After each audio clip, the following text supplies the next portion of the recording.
અને રફતારના રાક્ષસો ગુજરાતમાં કેટલા બેફામ બન્યા છે તેનું વધુ એક ઉદાહરણ સામે આવ્યું। રાજકોટમાં એક બેફામ ડમ્પર ચાલકે માસૂમનો ભોગ લઈ લીધો છે। ડમ્પરની અડફેટે વિદ્યાર્થિનીનું મૃત્યુ થયું।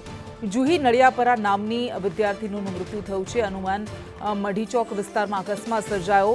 યુવતી ટ્રાફિક સિગ્નલ પર ઊભી હતી અને ત્યારે ડમ્પરે ટક્કર મારી। વિદ્યાર્થિનીના મોતથી લોકોમાં રોષ પ્રવર્તી રહ્યો છે। તો એક માસૂમ વિદ્યાર્થિનીનું મૃત્યુ થયું છે બેફામ ડમ્પર ચાલકની અડફેટે। આ વિદ્યાર્થી જુહી નામની વિદ્યાર્થી હનુમાન મઢી ચોક વિસ્તારમાં જઈ રહી હતી ત્યારે તેને અડફેટે લેતા તેનું મૃત્યુ થયું છે। ટ્રાફિક સિગ્નલ પર આ ડમ્પર ચાલક બેફામ બન્યો, યમદૂત બનીને ફરી વળ્યો અને દીકરી ટ્રાફિક સિગ્નલ પર ઊભી હતી ત્યારે તેણે ટક્કર મારી દીધી, જેના કારણે ઘટના સ્થળે જુહી નામની વિદ્યાર્થીનીનું મૃત્યુ થયું છે। આમ વધુ એક ડમ્પર ચાલકે જીવ લીધો છે। દરરોજ એક પણ દિવસ એવો નથી જતો કે જ્યારે કોઈ બેફામ વાહન ચાલકની અડફેટે કોઈનો જીવ ન જતો હોય, કોઈ ગંભીર રીતે ઇજાગ્રસ્ત થાય છે। જુહી એક વહાલસોઈ દીકરી ગુમાવનાર પિતાનું શું કહેવું છે, સાંભળીએ।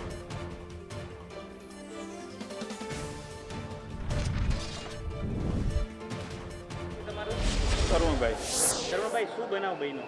બનાવ એવું થયું કે પાછળથી મારી બેબીને ડમ્પરવાળાએ કે એ ઊભી હતી હજી અને પાછળથી ગાડીવાળાએ એને લગાડી દીધું અને એ અહીં પહોંચ્યા ત્યાં એની ડેડ થઈ ગઈ। ક્યાંનો બનાવ છે? હનુમાન મઢી આગળનું છે। અમે તો સાહેબ ત્યાં ગયા નથી, અમે તો અહીં સીધા હોસ્પિટલ આવ્યા, ત્યાં એની ડેડ થઈ ગઈ।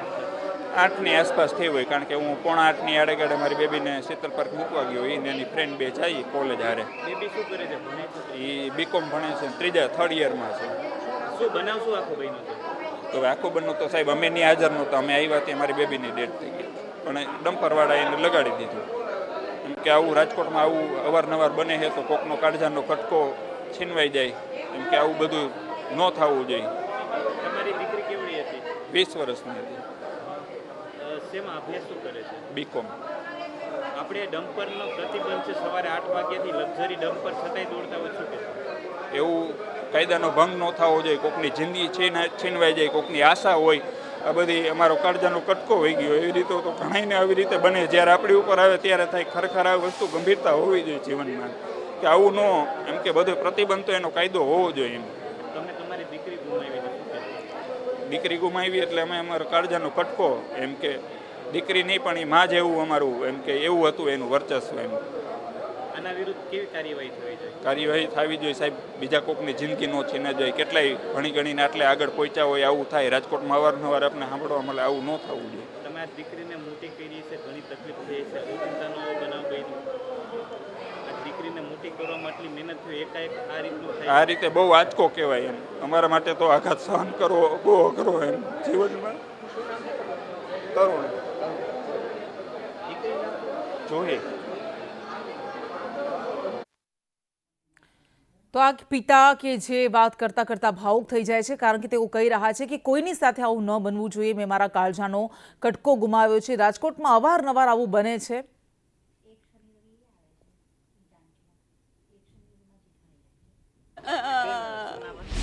કાંતાબેન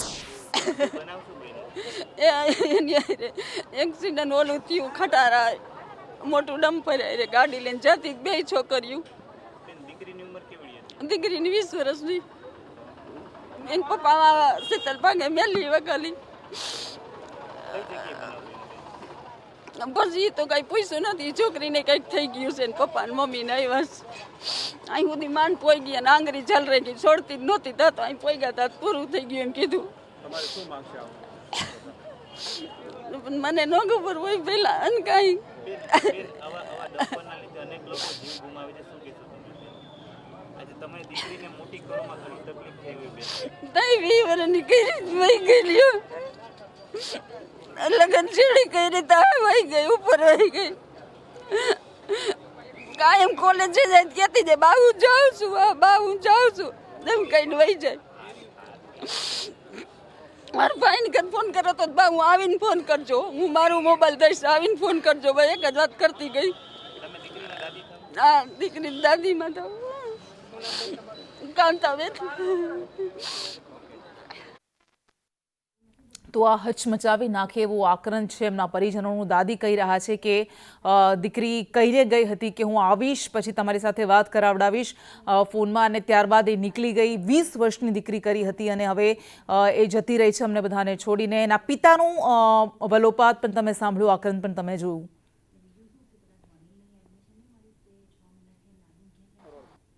હનુમાન મઢી ચોક ખાતે ડમ્પરે જે એક વિદ્યાર્થીને હડફેટે લીધું છે, ત્યારે સંદેશ ન્યૂઝ છે તે ત્યારે ડમ્પર પાસે પહોંચ્યું છે. હનુમાન મઢી ચોકથી જે આ સોજિત્રાનો ટાંકો કહેવાય, નિર્મલા કોન્વેન્ટ રોડ પાસે આ ડમ્પરને જે ડમ્પર માલિક છે તેના દ્વારા ખસેડવામાં આવ્યું હતું. ડમ્પર ચાલક છે તે અકસ્માત સર્જીને ત્યાંથી ડ્રાઈવર છે તે નાસી છૂટ્યો હતો. તમને આ સીધા જ દ્રશ્યો સંદેશ ન્યૂઝ બતાવી રહ્યું છે. GJ 36T0197 નામનું નંબરનું આ ડમ્પર છે. સૌથી મોટો સવાલ એ છે, સંદેશ ન્યૂઝ સવાલ પૂછી રહ્યું છે કે રાજકોટ ટ્રાફિક પોલીસ છે તે દર મહિને 1 કરોડ રૂપિયાનું લોકોને દંડ ફટકારે છે. સવારે 8 વાગ્યાથી લઈને રાત્રિના 9 વાગ્યા સુધી શહેર તેમજ જે 150 ફૂટ રિંગ રોડ છે ત્યાં ભારે વાહનોના પ્રવેશ ઉપર પ્રતિબંધ છે. છતાં પણ આવા જે ખાનગી ડમ્પરો છે તે પૂરપાટ ઝડપે દોડતા હોય છે. જે કોર્પોરેશનના કોન્ટ્રાક્ટ બેઝ ઉપરના જે ડમ્પર હોય છે તે પણ પૂરપાટ ઝડપે દોડતા હોય છે. ત્યારે આ ખાનગી ડમ્પર છે તે સવારે 8 વાગ્યાની આસપાસ જે હનુમાન મઢી ચોક છે કે જ્યાં એક વિદ્યાર્થીની પોતાનું કોલેજ તરફ જવા માટે ટ્રાફિક સિગ્નલ પર ઊભી હતી, ત્યારે આ પૂરપાટ ઝડપે આવેલા ડમ્પરે વિદ્યાર્થીનીને હડફેટે લીધું હતું અને તેનું સારવાર દરમિયાન મૃત્યુ છે તે નીપજ્યું હતું. એક્ટિવામાં 2 વિદ્યાર્થીની સવાર હતી, એકની હાલત ખૂબ જ ગંભીર છે. ત્યારે જે એક્ટિવા ચલાવનાર વિદ્યાર્થી છે તેનું ઘટના સ્થળે જ મૃત્યુ નીપજ્યું હતું. તેને સારવાર અર્થે સિવિલ ખાતે ખસેડવામાં આવી હતી. પરંતુ સૌથી મોટો સવાલ એ છે કે ટ્રાફિક પોલીસ છે આટલો દંડ ઉઘરાવે છે, છતાં પણ લોકોના જાનમાલની કોઈને ચિંતા નથી. કેમ કે 1 કરોડ રૂપિયાનો દંડ વસૂલવામાં આવે છે, પરંતુ જે આ ખાનગી ટ્રાવેલર્સ છે, ડમ્પરો છે, તે શહેરમાં બેફામ દોડી રહ્યા છે અને અનેક લોકોને અડફેટે લીધા છે. ત્યારે વધુ એક વિદ્યાર્થીનીનું અડફેટે મૃત્યુ નીપજ્યું છે. કેમેરામેન માધવ ભટ્ટ સાથે દિવ્યેશ જોશી, સંદેશ ન્યૂઝ, રાજકોટ. તો વધુ એક વખત કોઈકની બેદરકારીને કારણે કોઈક નિર્દોષ જિંદગીએ હાથ ધોવા પડ્યા છે. આ જુહી નામની વિદ્યાર્થીની કે જે જઈ રહી હતી પોતાની મિત્ર સાથે કોલેજ જઈ રહી હતી, 20 વર્ષીય વિદ્યાર્થીનીનું મૃત્યુ થયું છે. રાજકોટમાં પહેલાં પણ તમને યાદ હશે કે જ્યારે સિગ્નલ પર, ટ્રાફિક સિગ્નલ પર બધા વાહનો ઊભા હતા અને ત્યારે એક બેફામ બસ કે જેણે આ વાહનોને કચડે નાખ્યા હતા, અડફેટે લઈ લીધા હતા અને અનેક જિંદગીઓના તેમાં મૃત્યુ થયા હતા, અનેક લોકોના મૃત્યુ થયા હતા. અને વધુ એક વખત રાજકોટથી આ ઘટના બની છે કે જેમાં બેફામ ડમ્પર ચાલકે વિદ્યાર્થીનીનો જીવ લઈ લીધો છે. ટ્રાફિક સિગ્નલ પર એ વિદ્યાર્થીની તો કાયદાનું પાલન કરી રહી હતી, તે તો ઊભી હતી, પરંતુ સામે બેદરકાર બનેલા ડમ્પર ચાલકે બેફામ પૂરપાટ ઝડપે વાહન હંકારીને વિદ્યાર્થીનીને કચડી નાખી.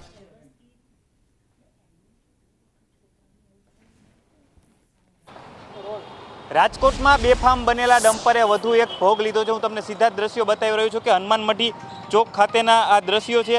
તમે આ દ્રશ્યોમાં જોઈ શકો છો કે જે આ એક્ટિવા છે, GJ 3DK 8016 નંબરનું એક્ટિવા છે કે જેમાં 2 વિદ્યાર્થીની છે તે પોતાની કોલેજ માટે જઈ રહી હતી. જેમાં જુહી નડિયાપરા નામની જે વિદ્યાર્થીની છે તેનું અકસ્માતમાં મૃત્યુ નીપજ્યું છે. તે ટ્રાફિક સિગ્નલ પાસે ઊભી હતી. રૈયા ચોકડી તરફથી એક ડમ્પર આવતો હતો. હનુમાન મઢી ચોક પાસેનું જે આ ટ્રાફિક સિગ્નલ છે તેમાં આ વિદ્યાર્થીની ઊભી હતી, ત્યારે ડમ્પર છે તે પૂરપાટ ઝડપે આવ્યો હતો અને જે આ વિદ્યાર્થીની છે તેના સાથે અકસ્માત સર્જ્યું હતું. તાત્કાલિક વિદ્યાર્થીનીને સારવાર અર્થે સિવિલ ખાતે ખસેડવામાં આવી હતી. જેમાં 2 વિદ્યાર્થીની સવાર હતી, તેમાં જે જુહી નડિયાપરા નામની જે વિદ્યાર્થીની છે તેનું મૃત્યુ નીપજ્યું છે. બેફામ બનેલા જે ડમ્પરો છે તેના સામે રાજકોટ પોલીસ છે તે ક્યારે એક્શનમાં આવશે? મહત્વની વાત એ છે કે રાજકોટ ટ્રાફિક પોલીસ છે તે દર મહિને પ્રજાને 1 કરોડ રૂપિયા દંડ આપે છે, પરંતુ જે ટ્રાફિકના જે નિયમો છે કે સવારે 8 વાગ્યાથી રાત્રિના 9 વાગ્યા સુધી શહેર તેમજ જે 150 ફૂટ રિંગ રોડ છે કે જેમાં ભારે વાહનોના પ્રવેશ પર પ્રતિબંધ મૂકવામાં આવ્યો છે, પરંતુ હપ્તા આપી જે ખાનગી લક્ઝરી બસો છે અને ડમ્પરો છે તે બેફામ ચાલી રહ્યા છે અને અનેક વખત અકસ્માતો સર્જ્યા છે અને વધુ એક નિર્દોષ વ્યક્તિનો ભોગ છે તે લેવાયો છે. ત્યારે પરિવારમાં ખૂબ જ ગમગીની છવાઈ ગઈ છે. પરિવારે આક્રંદ સાથે જણાવ્યું હતું કે જે ડ્રાઈવર છે તેના વિરુદ્ધ કડક કાર્યવાહી કરવામાં આવે અને જે આ ભારે વાહનો છે તેની સિટીમાં પ્રવેશ છે તેના ઉપર પ્રતિબંધ લગાડવામાં આવે. કેમેરામેન માધવ ભટ્ટ સાથે દિવ્યેશ જોશી, સંદેશ ન્યૂઝ, રાજકોટ.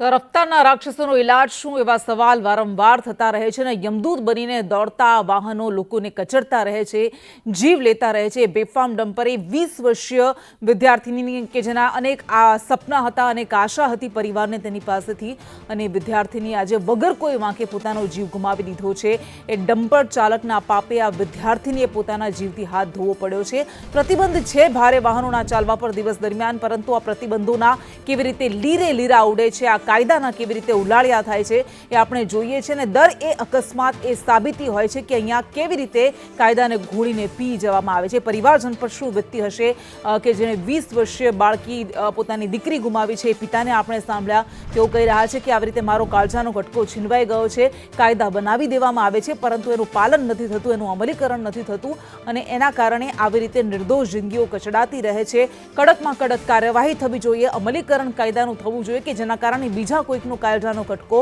મારી જેમ ન ખોવાય. આ બેફામ ડમ્પર ચાલક સામે હવે કાર્યવાહી કરવામાં આવશે, પરંતુ શા માટે કાયદાના પાલન નથી થતા? શા માટે આ ભારે વાહનો કે જેના પર પ્રતિબંધ હોય છે એ આવી રીતે રસ્તા પર બેફામ દોડતા રહે છે? ટ્રાફિક સિગ્નલ પર જ્યારે એ વિદ્યાર્થીની ઊભી હતી, ટ્રાફિક સિગ્નલ પર ઊભી હતી અને કાયદાનું પાલન કરી રહી હતી, ટ્રાફિક કાયદાનું પાલન કરી રહી હતી, અને એ સમયે પાછળથી આ બેફામ ડમ્પર આવ્યું. આ પહેલા એક બસે પણ આવી જ રીતે કેટલાય લોકોને કચડી નાખ્યા હતા કે જેઓ ટ્રાફિક સિગ્નલ પર કાયદાનું પાલન કરતા ઊભા હતા અને વગર કોઈ વાંકે એ લોકોએ પોતાના જીવ ગુમાવ્યા હતા. રાજકોટથી જે ઘટના બની હતી અને વધુ એક રાજકોટથી જ આવી ઘટના બની છે. પરિવારજનો કહી રહ્યા છે કે પોલીસ અને આરએમસી દ્વારા આવા ભારે વાહનો પર રોક લગાવવામાં આવે, કાયદાનું પાલન થાય તે માટે કાર્યવાહી કરવામાં આવે. પણ શું કોઈ આવી કાર્યવાહી થાય છે ખરી? એના સવાલનો જવાબ ત્યારે મળે છે કે જ્યારે આવો અકસ્માત બને છે. આ માસૂમ કે જે કોલેજ જવા માટે નીકળી હતી, અનેક સપના હશે, એના ભવિષ્યની માટે અનેક આશાઓ હશે. પરિવારે કહ્યું કે 20 વર્ષની દીકરી અમે કરી, અમારા પર શું વીતતી હશે એ કદાચ કોઈ નહીં સમજી શકે. અને એ પરિવારનું આ કરંદે વલોપાત એ પરિવાર કે જેણે પોતાનો વહાલસો ગુમાવ્યું છે એ જ સમજી શકે. એ માતાનું આકરંદ, એ પિતા જે કહી રહ્યા છે, બા કહી રહ્યા છે, દાદીમાં કહી રહ્યા છે કે મને કહીને નીકળી હતી કે હું પાછી આવીશ, ત્યારે તમને તમારા ભાઈ સાથે વાત કરાવડાવીશ, અને નીકળી ગઈ હંમેશા માટે.